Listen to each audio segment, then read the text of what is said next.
नमस्कार, मी श्वेता. तुम्ही पाहताय न्यूज 18 लोकमत. स्वागत आमच्या वृत्त मालिकेमध्ये. सध्या राज्यामध्ये लसीकरण काय वेगाने सुरू आहे किंवा कशा पद्धतीने सुरू आहे याचा आपण आढावा घेतोय. पुण्यातल्या दीनानाथ हॉस्पिटलनं बाल शिक्षण शाळेमध्ये खासगी लसीकरण केंद्र सुरू केलेलं आहे आणि तिथे लोकांनी लांबच लांब रांगा सध्या लावल्या आहेत. 900 रुपये प्रति डोस प्रमाणे कोविशिल्डचे डोस तिथे दिले जात आहेत. कोविन ॲपवरती रितसर नाव नोंदणी करून लस दिली जाते. सकाळी 9 वाजल्यापासून संध्याकाळी 7 वाजेपर्यंत दिवसाला 1000 डोसेस इथे दिले जाणार आहेत. त्यामुळे पुण्यामध्ये लसीकरणाला जी काही सुरुवात झालेली आहे तिथे महानगरपालिकेच्या आणि खासगी रुग्णालयात सुद्धा हे लसीकरण सुरू आहे आणि लसीकरणासाठी मोठी गर्दी सुद्धा पुण्यामध्ये सध्या दिसतेय. 850 ते 900 रुपये इतका लसीच्या एका डोसचा दर आहे. त्यामुळे पुण्यामध्ये लस उपलब्ध असल्यामुळे सध्या लसीकरणाला मोठी गर्दी होतीये. एकूण 65 केंद्रांवरती लसीकरण सुरू आहे. त्यामध्ये महानगरपालिकेची आणि काही खासगी देखील लसीकरण केंद्र आहेत. प्रत्येक केंद्रावरती कोविशिल्डचे डोस मिळत आहेत. सिरमनं 14 खासगी रुग्णालयांना सुद्धा लसीचा साठा पुरवलेला आहे. त्यामुळे 14 खासगी रुग्णालयात 2 लाख डोसेस वितरित केल्यानंतर पुण्यामध्ये लसीकरण सुरू आहे. आमचे प्रतिनिधी चंद्रकांत फुंदे सध्या आपल्या सोबत आहेत. चंद्रकांत, पुण्यातल्या महानगरपालिकेच्या असतील किंवा खासगी रुग्णालयाच्या बाहेर सध्या काय चित्र आहे? लस आहे त्यामुळे नागरिक सुद्धा मोठ्या प्रमाणात येणारच. श्वेता, आपण मग पालिकेच्या रुग्णालय लसीकरण केंद्रासमोरचे रांगा दाखवल्या. आता आपण खासगी रुग्णालय म्हणजे दीनानाथ मंगेशकर जे रुग्णालय आहे त्यांनी इथं हॉस्पिटलमध्ये लसीकरण केंद्र ठेवलं नाही जाणीवपूर्वक. ही खासगी शाळा आहे बाल शिक्षण मंदिर म्हणून, तिथेही लसीकरण केंद्र सुरू केले. आजच त्याची सुरुवात झाली. आपण पाहू शकतो कशा पद्धतीने इथं साधारण दिवसाला इथं 1000 ते 1200 डोसेस दिले जातात. त्यातले 1000 हे विकत म्हणजे 900 रुपये प्रति डोस आणि 200 चॅरिटीचे डोस. सिरम इन्स्टिट्यूट यांना साधारण 36,000 डोसेस उपलब्ध करून दिले. फक्त दीनानाथच नाही तर साधारण रुबी असेल, जहांगीर असेल, संजीवनी अशा 14 हॉस्पिटलला 2 लाख डोसेस दिलेले आहेत. त्याच्यामुळे आता खासगी हॉस्पिटलमधलं जे लसीकरण एकदम रॅपिड ड्राईव्हमध्ये सुरू झालेलं. आपल्यासोबत डॉक्टर आहेत. डॉक्टर, मला एकदा तुम्ही सगळं दाखवा कशा पद्धतीने आपण हे व्यवस्था केलेली येतं. कारण आपण पालिकेचं लसीकरण पाहिलं तर खासगी हॉस्पिटलचं लसीकरण कसं आहे? रिस्पॉन्स लोकांचा रिस्पॉन्स चांगला आहे. रिस्पॉन्स आता चांगला आहे. आपण आता इथे 18 ते 44 वयोगटातले जे बेनिफिशरीज आहेत त्यांना आपण फक्त स्ट्रिक्टली बाय अपॉइंटमेंट्स बोलवतोय आणि 45च्या वरच्या वयोगटातल्या बेनिफिशरीजना सुद्धा आपण बोलवलेला आहे. दोन्ही करता वेगळी व्यवस्था आहे. एका बाजूला 45+ एज ग्रुप आहे आणि एका बाजूला 18 ते 44 वयोगटाचे बेनिफिशरीज आहेत. एकदा आले की त्यांना वेटिंग आहे आणि वेटिंग नंतर आपण इथं काय काय व्यवस्था केली हे आता आपण व्हेरिफिकेशन आणि बिलिंग करतो. व्हेरिफिकेशन आणि बिलिंग काउंटर्स आहेत.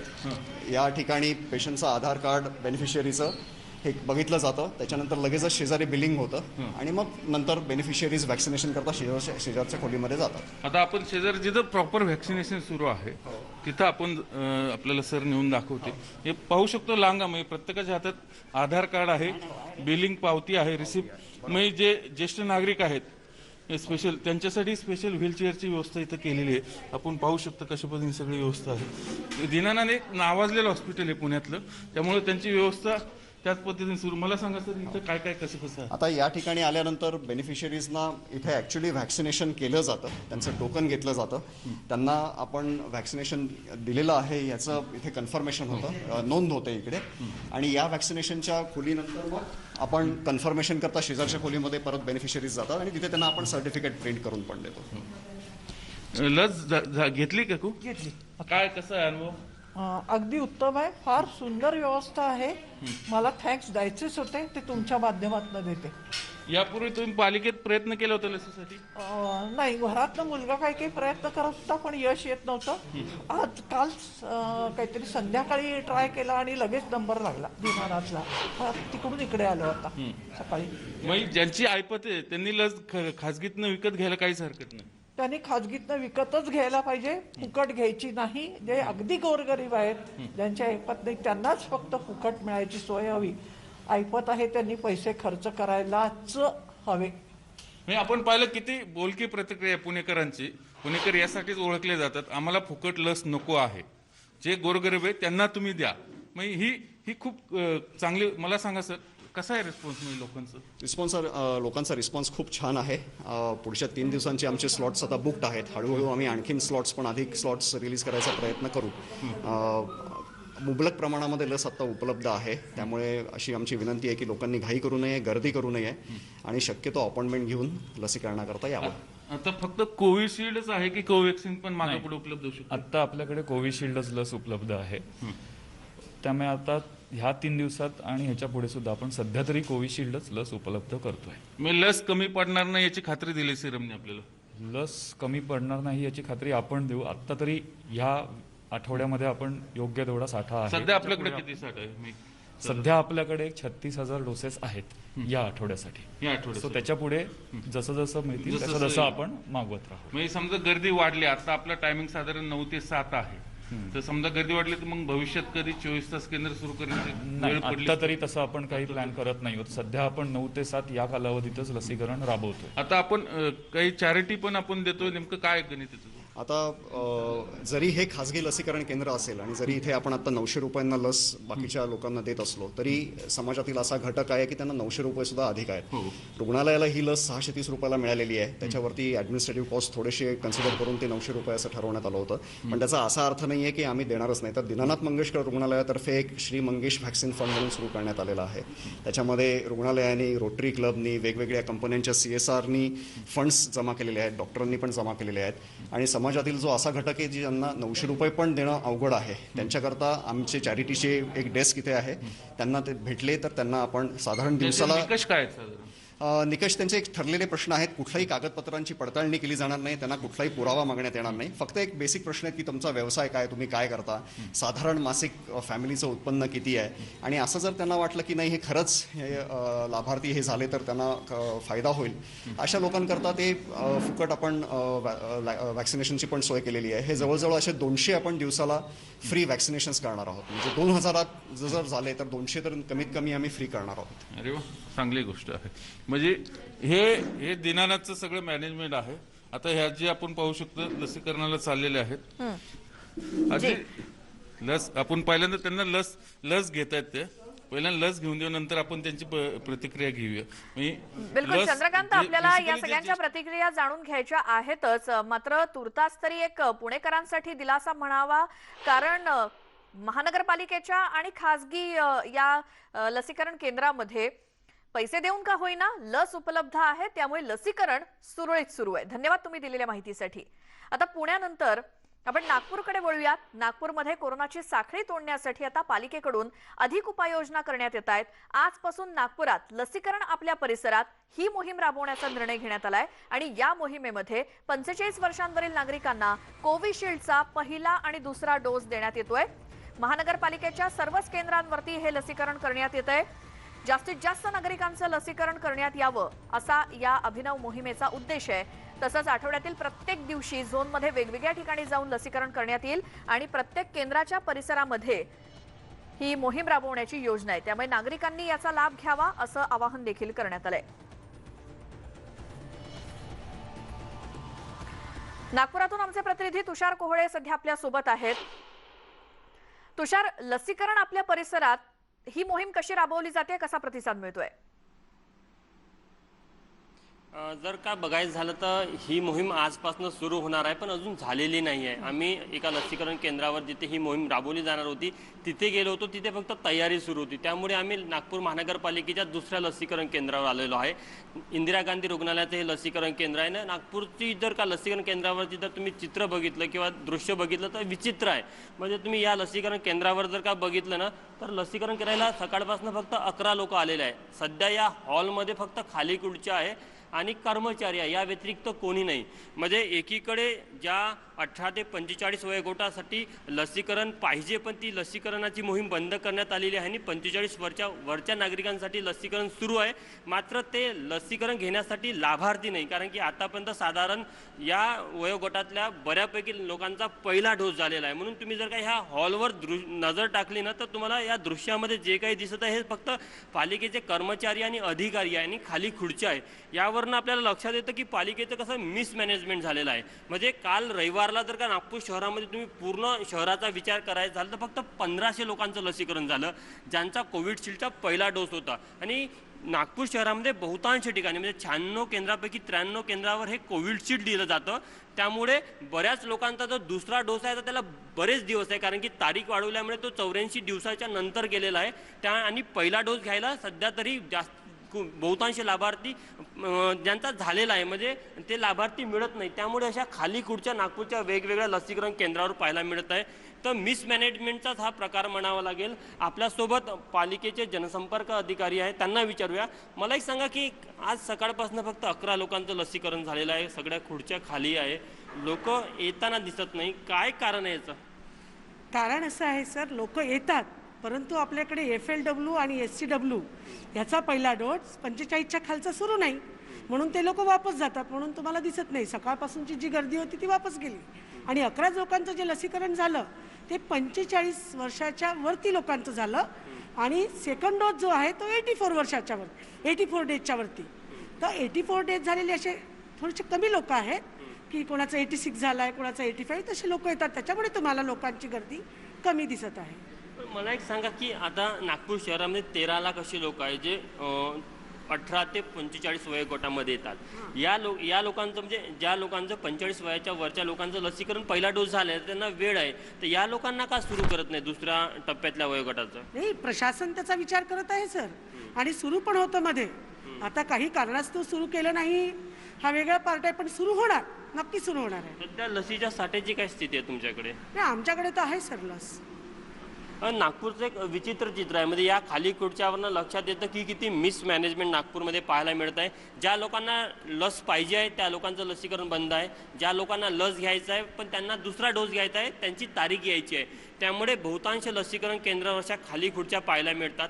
आणि दुसरीकडे नागपूर महानगरपालिकेने लसीकरण आपल्या विभागात ही जी मोहीम सुरू केलेली आहे त्या मोहिमेला अजून सुरुवात झालेली नाही. आम्ही ज्या केंद्रावर गेलो होतो तिथे फक्त उपाययोजना म्हणजे तयारी सुरू होती. त्यामुळे आपल्याला लक्षात येतं की नागपूर महानगरपालिका लसीकरण मोहीम गाजावाजा करून चालवण्याचा प्रयत्न करत आहे, पण नियोजनाच्या अभावामुळे कुठंतरी हे व्यवस्थित होताना दिसत नाही. कारण की ज्या लोकांना आता दुसरा डोस घ्यायचा त्यांची तारीख खूप लांब आहे आणि पहिला डोस घेणारे नागरिक उपलब्ध नाही. त्यामुळे ही गर्दी आणि ही शांतता आपल्याला पाहायला मिळते. गर्दी दिसत नाही आणि कमालाची शांतता येते. बिलकुल तुषार, धन्यवाद दिलेल्या माहितीसाठी.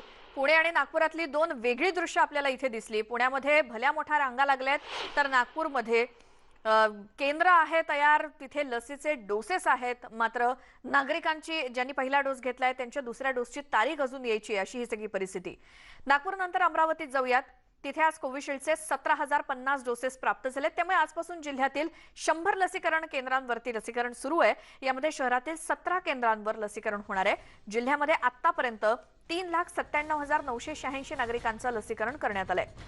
अमरावतीमध्ये सध्या लसीकरणाची स्थिती काय आहे याबाबत जाणून घेऊयात. आमचे प्रतिनिधी संजय शेंडे आपल्या सोबत आहेत. संजय, अमरावतीमध्ये आज लसीचे डोसेस प्राप्त झालेत कळतंय.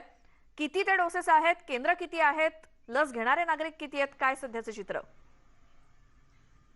श्वेता, तसं बघितलं तर 2 दिवसपर्यंत अमरावतीचे केंद्र जे आहे ते पूर्णतः बंद होते आणि काल सायंकाळी हा लसीचा साठा आल्यामुळं आज अमरावती जिल्ह्यातील जवळपास 100 केंद्रांवर ही लस दिली जाणार आहे.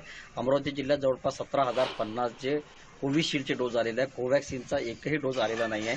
आणि अमरावती जिल्ह्यातील 100 लसीकरण केंद्र आहेत आणि महानगरपालिकेच्या हद्दीतील जवळपास 17 लसीकरण केंद्रावर ही लस दिली जाणार आहे. खरं पाहिलं तर आतापर्यंत अमरावती जिल्ह्यात एकूण जवळपास 150च्या वर लसीकरण केंद्र होती. मात्र अमरावती जिल्ह्याला जो लसीचा साठा जो आहे तो अत्यल्प येत आहे. हा 17,050चा जो साठा आहे हा केवळ आजचा दिवस आणि जास्तीत जास्त उद्या अर्धा दिवसपर्यंत पुरेल. त्यानंतर आणखी लसीकरण केंद्र बंदच आहे. आणि सध्या शहरातली अमरावती शहरातली जर स्थिती बघितली तर अमरावती जिल्हा हा कोरोनाच्या बाबतीत अजूनही मोठ्या संख्येने रुग्ण या ठिकाणी सापडत आहे. आणि टास्क फोर्सने अमरावती जिल्ह्यात लसीकरण हे जलद गतीने करावं असं सांगितलेलं आहे. पण असं असलं तरीही अमरावतीतलं लसीकरण जे आहे फार संथ गतीने होत आहे. कारण अमरावतीचा पॉझिटिव्ह दर जो आहे अजूनही तो 12%च्या खाली जायला तयार नाही आहे. अजूनही अमरावतीत 700-800 रुग्ण जे आहे रोजचे आढळत आहे. आणि अशा परिस्थितीत नागरिकांची जी लस घेण्यासाठी जी गर्दी आहे, गर्दी प्रचंड लसीकरण केंद्रावर होत आहे. अमरावती जिल्ह्यात जवळपास 70% जे लसीकरण आहे ते ऑनलाईनच्या माध्यमातून होत आहे, तर 30% जे लसीकरण आहे त्यासाठी लोकांना टोकन दिलं जात आहे. त्यासाठी सर्वसामान्य नागरिक हा लसीकरण केंद्रावर सकाळी 4 वाजतापासून 5 वाजतापासून अक्षरशः लाईनमध्ये लागतो. त्यानंतर त्याला टोकन मिळाल्यानंतर 9-9:30 वाजतानंतर त्याचं लसीकरण केलं जातं. मात्र अनेक लोक जे आहेत त्यांना टोकन नाही मिळाल्यामुळं आल्या हात बाहेर वापस परतावं लागतं. अनेक ज्येष्ठ नागरिक मला या लसीकरण केंद्रावर भेटले, ज्यांचा कोवॅक्सिनचा दुसरा डोस 1 महिन्यापूर्वी व्हायचा होता. मात्र गेल्या 1 महिन्यापासून त्यांना कोवॅक्सिनचा डोस उपलब्ध न झाल्याने अनेक ठिकाणी ज्येष्ठ नागरिकांचं लसीकरण जे थांबलेलं आहे. नागरिक येतात, केंद्रावर जातात, मात्र त्यांना लस त्यांना उपलब्ध होत नाही. आज तर कोवॅक्सिनचा एकही डोस उपलब्ध झालेला नागरिक लसीकरण केंद्रावर जाऊन लस घ्यायला तयार आहेत. मात्र शासनाचं जे नियोजन कुठेतरी बाळगडत आहे. त्यामुळं नागरिकांना लसीकरणासाठी मोठा त्रास सहन करावा लागत आहे. त्यामुळे लसीकरणासाठी लसीचा साठा जास्तीत जास्त मिळावा अशी अमरावतीकरांची मागणी आहे. श्वेता, अगदी बरोबर संजय, धन्यवाद तुम्ही दिलेल्या माहितीसाठी. तर लसीकरणासाठी प्रतिसाद आहे, मात्र लसीचे डोस कुठेतरी कमी पडतायत, म्हणूनच हे डोस जास्तीत जास्त मिळावेत अशी मागणी अमरावतीकरांची. यासोबतच एक छोटासा ब्रेक घेऊयात. राज्यातल्या इतर ठिकाणी लसीकरण कसं सुरू आहे पाहणार आहोतच ब्रेक नंतर. पाहत राहा न्यूज18 लोकमत. ब्रेक नंतर तुमचं स्वागत आमच्या वृत्त मालिकेमध्ये. राज्यामध्ये लसीकरण मोहिमेचा आढावा आपण घेतोय. थेट जाऊयात पुण्यामध्ये, कारण तिथे दीनानाथ हॉस्पिटलनं बाल शिक्षण शाळेमध्ये खासगी लसीकरण सुरू केलंय केंद्र, आणि तिथे लोकांनी लांबच लांब रांगा लावलेल्या आहेत. 900 रुपये मोजून हा डोस कोविशिल्डचा या नागरिकांना मिळतोय. कोविन ॲपवरती रितसर नाव नोंदणी करूनच लस दिली जाते. सकाळी 9 वाजल्यापासून संध्याकाळी 7 वाजेपर्यंत दिवसाला 1000 डोसेस इथे दिले जाणार आहेत, कारण सिरमकडून कोविशिल्डचे बरेच डोसेस हे खासगी केंद्रांना मिळालेले आहेत. थेट जाऊया, चंद्रकांत फुंदे आमचे प्रतिनिधी तिथे आहेत. चंद्रकांत, दीनानाथ हॉस्पिटलकडून जे काही हे खासगी केंद्र सुरू करण्यात आलंय तिथे चांगला प्रतिसाद मिळतोय, आणि काय एकूणच तुमच्याकडे आता माहिती आहे, कारण महानगरपालिकेची केंद्र ही खासगी केंद्र, त्यामुळे पुण्यातलं लसीकरण वेगानं तर सुरू आहे. स्वतः इथं रिस्पॉन्स अशासाठी चांगला मिळतोय, इथं पालिकेमध्ये डोसेस कमी असल्यामुळे, म्हणजे थोडक्यात लसीचा तुटवडा असल्यामुळे 18 ते 44 वयोगटाचे डोसेस बंद आहेत. म्हणजे सरकारने मोठी थाटात घोषणा केली की आम्ही 18 ते 44 लसीकरण सुरू केले, पण लसच नाही सरकारकडे, ना पालिकेकडे सरकारकडे, त्यामुळे ते पुन्हा बंद करण्यात आलं. पण आता जेव्हा कोविशिल्ड लस खासगी रुग्णालयांना दिली सिरम इन्स्टिट्यूटनी, अर्थात ती पैसे देऊन, तर तिथं आता त्यांनी 18 ते 44 या वयोगटालाही लसीकरण सुरू केलं. त्यामुळे इथं जो वर्किंग क्लास आहे तो मोठ्या प्रमाणावर येताना दिसतोय, आणि त्याचा कारण खरी लसीची गरज ह्या वर्किंग क्लासला आहे. घरात बसलेल्यानंतर लसीकरण झालंच पाहिजे, ज्येष्ठ आहेत वयोगस्ट, पण जो वर्किंग क्लास आहे, जो बाहेर पडतो कामानिमित्त, त्यांना लसीची गरज आहे. म्हणून ते सगळे लोक इथं लसीकरणासाठी येतात. आपण पाहू शकतो ही सगळी गर्दी इथं. आता बऱ्यापैकी इथं आज त्यांनी सगळं नियोजन केल्यामुळं. तुम्ही लस घेतली? हा, काय सांगाल? पहिली रिॲक्शन कशी? लसीचं खाजगीकरण मिळते लस? एक तर सगळी व्यवस्था व्यवस्थित आहे आणि पटापट नंबर लागतात आणि एकदम चांगली व्यवस्था आणि खूप छान वाटलं. पालिकेच्या हॉस्पिटल्समध्ये सध्या लस तुटवडा आहे, त्यामुळे तिथं 18 ते 44 वयोगटाला लस मिळत नाही, पण इथं मिळते आणि विकत मिळते. तर एक पुणेकर म्हणून काय सांगाल, म्हणजे लसीकरण मोफत असावे की विकत असावे? शक्यतो ज्यांना ज्या परवडत नसेल तर त्यांना मोफत असावी, पण ज्यांना अगदीच द्यावेसे वाटत असतील तर इच्छुक अशी त्यांनी माफक द्यावी. म्हणजे ही खूप. मला सांगा, 18 ते 44चा रिस्पॉन्स कसा आहे आणि ज्येष्ठ नागरिकांचा रिस्पॉन्स कसा आहे? सकाळपासून आम्ही जवळजवळ 150 18 ते 44च्या वयोगटातल्या लोकांना लस देऊन झाली तासाभरात, आणि आतापर्यंत 80 लोक आली आहेत जे सिनियर सिटीजन आहेत, त्यांनाही आम्ही लस देऊन झाली. म्हणजे थोडक्यात 18 ते 44चा रिस्पॉन्स जास्त आहे. हो, व्यवस्थित आहे, भरपूर आहे. म्हणजे आपण पाहिलं स्वतः सगळ्यात जास्त रिस्पॉन्स 18 ते 44चा अशासाठी आहे, कारण बाहेर ती कुठे या वयोगटाला लस मिळत नाही. खासगी हॉस्पिटल्समध्ये मिळते, पण पालिकेच्या याच्यात मिळत नाही. म्हणून इथं ही सगळी गर्दी आपल्याला पाहायला मिळते, ही सगळी लसीकरण. भट सर आहेत, मला सांगा सर, कसं नियोजन आहे? 18 ते 44ची जास्त गर्दी होती, बाहेर पालिकेत मिळत नाही पहिला डोस, आपली इथं तो मिळतो. 18 ते 44 मिळत आहे, पण 18 ते 44 लोकांना पूर्वनियोजित वेळ कोविन सॉफ्टवेअरमध्ये घेऊनच ते मिळतं आहे. 18 ते 44ला वॉक इनला अजूनही शासनाची परवानगी नाही. पण पालिकेच्या हॉस्पिटलमध्ये तेही मिळत नाही, म्हणून आपल्याला इथं जास्त गर्दी मिळत. पालिकेला अजून सप्लाय आला नसेल वॅक्सिनचा. आपल्याला आलाय आता तरी आमच्याकडे सप्लाय पुढच्या 15 दिवस पुढेल असं आहे. एवढा आहे. सध्या फक्त कोविशिल्ड आहे. सध्या फक्त कोविशिल्ड आहे. कोविशिल्ड आहे. रिस्पॉन्स कसा आहे लोकांचा? रिस्पॉन्स लोकांचा चांगला आहे. सगळ्यांना माझी विनंती राहील की कोविड आणि शासकीय नियम पाळून आपण हे करूयात, म्हणजे जेणेकरून गर्दी करून आपण पुणेकर शिस्तबद्ध आहोत हे दाखवून देऊयात आणि बाहेर दाराबाहेर अवास्तव गर्दी करू नये. कोविडवरती अपॉइंटमेंट घेतल्या तर पुढच्या काही दिवसामध्ये हे वॅक्सिनेशन खूप सुरळीत चांगलं चालेल आणि आपण पुणेकर एकत्र मिळून करोनाला हरवूयात. ओके. हे होते दीनानाथ हॉस्पिटलचे प्रमुख डॉक्टर भट यांनी सांगितलं की व्हॅक्सिनेशनचं कुठेही आम्ही लस कमी पडू देणार नाही पुणेकरांसाठी. म्हणजे सर्वच वयोगटातील विशेषतः 18च्या पुढचे, म्हणजे आता पालिकेकडे 18च्या पुढचे लस मिळत नाही, ती इथे मिळते. त्यामुळे इथे आपल्याला सगळी गर्दी झालेली पाहायला मिळते. पुन्हा एकदा लसीकरण केंद्रात येऊया. इथं लस घेतली तुम्ही? काय सांगाल? खूप चांगला एक्सपिरियन्स होता. आणि तुमचं वय किती? 46. आता इथं सगळ्या वयोगटातल्या म्हणजे 18च्या पुढच्या सगळ्यांना लस मिळते, पालिकेत मिळत नाही. तर तुम्ही पुणेकर म्हणून काय सांगाल? कसे सुविधा मिळाव्यात? फुकट असावी की मोफत असावी की विकत असावी? डिफिकल्ट टू आन्सर, पण ज्यांना जमतंय त्यांना घ्यावी आणि जे गरीब आहेत त्यांना सबसिडाइज रेटमध्ये at least there is some provision where the poor can be benefited. Okay. तुम्ही कधी नाव नोंदणी केली होती? किती दिवसात मिळेल तुम्हाला? हां, तसं मी 3 महिन्यापूर्वी केली होती, पण मध्ये स्लॉट्स मिळत नव्हते. आता मिळतात? आता मिळतात. म्हणजे आपण पाहू शकतो त्यांनी 3 महिन्यापूर्वीच नाव नोंदणी केली होती, पण त्यांना स्लॉटच मिळत नव्हते. पण आज अखेर त्यांना ती लस मिळाली, त्यामुळे ही निश्चितच त्यांच्यासाठी आनंदाची गोष्ट आहे. श्वेता. बिलकुल. चंद्रकांत, धन्यवाद तुम्ही दिलेल्या सगळ्या माहितीसाठी, संवादासाठी. तर पुण्यामध्ये दीनानाथ मंगेशकर हॉस्पिटलनं एक खाजगी केंद्र तयार करून तिथे एका शाळेमध्ये हे लसीकरण मोठ्या प्रमाणात सुरू ठेवलेलं आहे आणि त्याचा लाभ देखील अनेक नागरिक घेत आहेत. 850 ते 900 रुपयांना ब्रेकनंतर स्वागत आमच्या वृत्तमालिकेत. राज्यामध्ये लसीकरण मोहिमेचा आढावा घेत असताना धुळे जिल्ह्यामध्ये लसीकरणाचा वेग मंदावल्याची बातमी समोर येते. जिल्ह्यामध्ये आतापर्यंत 2.25 लाख नागरिकांना कोरोनाची लस दिली गेली आणि जिल्ह्यात एकूण 133 लसीकरण केंद्र आहेत. अनेक ठिकाणी लस उपलब्ध नाही, त्यामुळे लसीकरण केंद्र बंद ठेवण्याची वेळ आरोग्य विभागावर आली आहे. धुळे शहरात आज 3 लसीकरण केंद्रांवरती लसीकरण होत असून या ठिकाणी दिव्यांगांसोबतच 45 वर्षांवरील व्यक्तींना दुसरा डोस दिला जातोय. दरम्यान जिल्ह्यातील 14 लाख नागरिकांचं लसीकरण अद्यापही बाकी आहे. धुळ्यातून आमचे प्रतिनिधी दीपक बोरसे आपल्या सोबत सध्या आहेत. दीपक, लसीचा पुरवठा झाला किंवा लस प्राप्त झाल्यावरच तिथे लसीकरण केंद्र सुरू होत असणार आहेत. किती दिवस केंद्र बंद होती? आता नेमकी काय परिस्थिती आहे? काय आकडेवारी आहे लस मिळालेल्यांची, न मिळालेल्यांची? काय सविस्तर?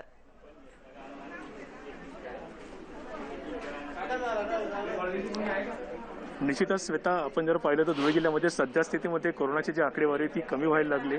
कोरोनाचा जो आलेख होता तो जिल्ह्यात मोठ्या प्रमाणात वाढला होता, तो आता कमी झाला आणि दुसरीकडे लसीकरण जे तेही मोठ्या प्रमाणात सुरू होतं. मात्र सध्या स्थितीमध्ये धुळे जिल्ह्यात अतिशय विदारक परिस्थिती, कारण की जिल्ह्यातलं लसीकरणचा जो वेग आहे तो आता मंदावलेला आहे. सध्या स्थितीमध्ये धुळे जिल्ह्यात एकूण 133 असे एकूण लसीकरण केंद्र होते, मात्र निम्म्याहून अधिक केंद्र हे बंद आहेत. त्याचं महत्त्वाचं कारण असं आहे की लसच उपलब्ध नाही आहेत. मी आहे आता धुळे शहरातल्या प्रभातनगर परिसरातल्या लसीकरण केंद्रावरती आणि हे एक लसीकरण केंद्र आहे ज्या ठिकाणी आता सध्या लसीकरण सुरू आहे. महत्त्वाचं म्हणजे आता या ठिकाणी फक्त कोवॅक्सिनचा दुसरा डोस दिला जातोय. सध्या स्थितीमध्ये धुळे शहराचा जर विचार केला, एकूण धुळे शहरामध्ये एकूण 11 महापालिका क्षेत्रातले लसीकरण केंद्र होते, मात्र सध्या स्थितीमध्ये फक्त 3च लसीकरण केंद्र सुरू आहेत. त्याचं महत्त्वाचं कारण असं आहे की या ठिकाणी लसच उपलब्ध नाही आहेत आणि या ठिकाणी महत्त्वाचं म्हणजे फक्त दुसरा डोस ज्यांचा आता शिल्लक आहे, म्हणजे ज्यांना दुसरा डोस घ्यायचा आहे त्यांनाच या ठिकाणी लस दिली जाते. आपण या ठिकाणी गर्दी बघू शकतो. ही जी सर्व गर्दी या ठिकाणी आहेत, हे सर्व लोक लस घ्यायला आलेले आहेत आणि लस घ्यायला आलेले असताना महत्त्वाचं म्हणजे सगळ्यात आधी यांना या ठिकाणी रॅपिड टेस्ट यांची करावी लागते आणि रॅपिड टेस्ट दिल्यानंतर या ठिकाणी यांना लस दिली जाते. एकूण जर आपण पाहिलं तर धुळे जिल्ह्यामध्ये 133 केंद्र लसीकरणाची होती, मात्र त्यापैकी निम्म्याहून अधिक केंद्र आता बंद आहेत. त्याचं कारण असं आहे की लसच उपलब्ध नाही. सध्या स्थितीमध्ये धुळे जिल्ह्यात फक्त 2.25 लाख एवढ्याच नागरिकांना लस दिली गेलेली आहे. महत्त्वाचं म्हणजे आता ज्या काही लस उपलब्ध होतात त्यात प्रायोरिटीने फक्त कोविशिल्डची लस आहे ती सध्या जिल्ह्यात प्राप्त होते. धुळे जिल्ह्याच्या माध्यमातून 3.5 लाख लसींची या ठिकाणी मागणी करण्यात आलेली आहे. मात्र 3.5 लाख लस जरी मागणी करण्यात आली असते, मात्र प्रत्यक्षात 2 ते 3 दिवसानंतर फक्त 10 ते 12,000च्या दरम्यानच या ठिकाणी लस उपलब्ध होतात आणि लस उपलब्ध कमी प्रमाणात होत असल्यामुळे लसीकरण केंद्र जे आहेत, निम्म्याहून अधिक लसीकरण केंद्र बंद करण्याची नामुष्की आता आरोग्य विभागावर आलेली आहे. त्यामुळे जास्तीत जास्त लसीकरण केंद्र सुरू करण्यासाठी लस प्राप्त होणं अत्यंत महत्त्वाचं आहे. एकूण जर आपण पाहिलं तर धुळे जिल्ह्यामध्ये सध्या स्थितीमध्ये फ्रंटलाईन वर्कर त्याचबरोबर जे आरोग्य कर्मचारी त्यांना देखील लस दिली जाते. मात्र एकूण जर पाहिलं तर पहिल्या डोस बरोबर सेकंड डोस जो आहे ती लस घेणाऱ्यांची संख्या मोठी, मात्र लसच उपलब्ध होत नसल्यामुळे मोठ्या संख्येने आजही अनेक लोक प्रतीक्षेत आहेत. मी मगाशी ज्याप्रमाणे म्हटलं तर सध्या स्थितीमध्ये एकूण 14 लाख लोक अशी आहेत, नागरिक आहेत ज्यांचं लस घेणं बाकी आहे आणि हा सगळा आकडा मोठा आहे. त्यामुळे कुठे ना कुठे आता प्रशासनानं गांभीर्याने याकडे बघणं गरजेचं आहे, कारण की अनेक लोकांनी या ठिकाणी ज्यावेळेस ते ऑनलाईन रजिस्ट्रेशन करतात तर त्यांना स्लॉट देखील मिळत नाही, कारण की केंद्र कमी आहेत आणि लसही कमी आहेत. त्यामुळे घेणाऱ्यांची संख्या मोठ्या प्रमाणात आहे. नागरिक मोठ्या संख्येने या ठिकाणी प्रतिसाद देखील देतात, मात्र लसच उपलब्ध होत नसल्यामुळे अनेक नागरिकांना या ठिकाणी परतून जावं लागते. ग्रामीण भागाची परिस्थिती यापेक्षा वेगळी आहे, कारण की ग्रामीण भागात देखील लसींचा पुरवठा जो आहे तो वेळेवर होत नाहीये आणि अनेक ठिकाणी ग्रामीण भागातले PSC सेंटर असतील किंवा सब सेंटर असतील त्या ठिकाणी लसच उपलब्ध होत नसल्यामुळे नागरिकांना त्या ठिकाणी परत फिरण्याची जी वेळ आहे त्यांच्यावर आलेली आहे. त्यामुळे जिल्हा परिषद प्रशासन असेल, महापालिका प्रशासन असेल यांनी शासनाकडे लसींची मागणी देखील केली आहे, मात्र लस उपलब्ध होत नसल्यामुळे कुठे ना कुठे धुळे जिल्ह्यातला एकूणच जर आपण पाहिलं तर लसीकरणाचा जो वेग आहे तो आता मंदावलेला आहे. बिलकुल दीपक, आणि हेच कारण आहे लसीचा पुरवठा होत नसल्यामुळेच धुळ्यातलं लसीकरण सध्या त्याला विलंब लागतोय किंवा मंदावले असं दिसतंय. धन्यवाद तुम्ही दिलेल्या माहितीसाठी. लसीकरण केंद्र आहेत ती देखील त्यांची संख्या निम्म्यावरती आली आहे, कारण लस जिथे जिथे उपलब्ध आहे तिथे मात्र नागरिकांची झुंबड उडतेय. ही स्थिती सध्या धुळ्यातली. यानंतर आणखी एक छोटासा ब्रेक घेतोय. इतरही बातम्या पाहूयात ब्रेक नंतर. पाहत राहा न्यूज 18 लोकमत. ब्रेक नंतर आता बातमी आहे राज्यपाल नियुक्त 12 आमदारांच्या नियुक्तीच्या मुद्द्याची. 12 आमदारांच्या नियुक्त्या न करणं हे गंभीर असल्याचं संजय राऊत म्हणालेत. 12 आमदारांबाबत संशोधन सुरू आहे का असा सवाल संजय राऊतांनी विचारलाय. आमदारांच्या नियुक्त्या थांबवणं ही घटनेची पायमल्ली आहे आणि राज्यपालांना घटनाबाह्य कृती शोभत नाही अशी टीका संजय राऊतांनी केली आहे. महाराष्ट्राच्या संयमाचा बांध फुटेल असं वागू नका. फाईलचं राजकारण करण्यापेक्षा इतर कामं करावीत. सद्यस्थितीत केंद्र आणि राज्यामध्ये संघर्ष नको आणि दिल्लीवाले महाराष्ट्राला नेहमीच लुटतात अशी टीका आणि असं भाष्य संजय राऊतांनी केलंय.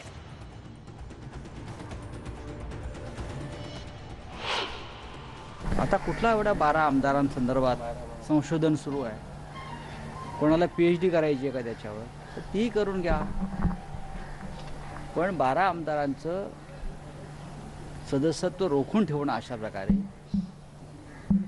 हा घटनेचा भंग आहे.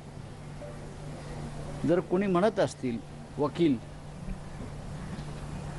की कायद्यामध्ये असं लिहिलेलं नाही कुठे की राज्यपालांनी कोणत्या कालमर्यादेत हे सदस्य नेमले पाहिजे, तर त्यांना कायदा माहीत नाही.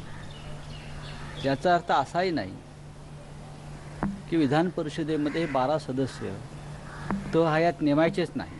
यात राजकारण आहे. हा महाराष्ट्राच्या जनतेवर अन्याय आहे आणि लोकशाही, संसदीय लोकशाहीचा सरळ सरळ अवमान आहे. आता तर मी असं वाचलं की राजभवनातूनच सांगण्यात आलं की त्या फाईलचा कुठे शोध लागत नाही. या बातमीसोबतच वेळ झाली या बुलेटिनमध्ये इथेच थांबण्याची. मात्र एक महत्त्वाची आठवण जाता जाता ती म्हणजे मास्क संदर्भातली. मास्क वापरायचंय सर्वांनी, कारण सुरक्षित राहण्याचा तोच एक महत्त्वाचा पर्याय आहे आणि मास्क जरी वापरला तरी तो आपण व्यवस्थित घालतोय की नाही हे देखील महत्त्वाचं आहे. त्यामुळे नाक आणि तोंड पूर्ण झाकेल अशाच पद्धतीनं मास्क वापरा आणि सुरक्षित राहा. बातम्यांच्या प्रत्येक अपडेटसाठी पाहत राहा न्यूज 18 लोकमत.